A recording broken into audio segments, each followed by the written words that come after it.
Well, it's day 6 of our 7-day challenge where we are getting rid of 40 items every day over the next 7 days. And today I decided to tackle the medicine cabinet. So I pulled out my bins that have all the medicine in it, and I looked through each one at the expiration date. And I was astonished by how much stuff I had that was expired.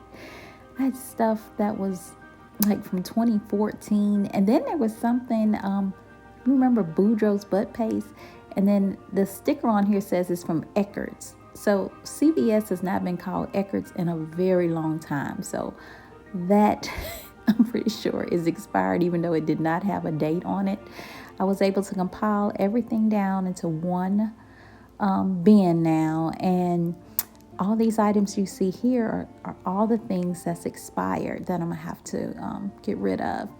So what about you? When was the last time you checked your medicine cabinet? You may be surprised at what's in there and what's expired. Well, until next time, have a blessed day.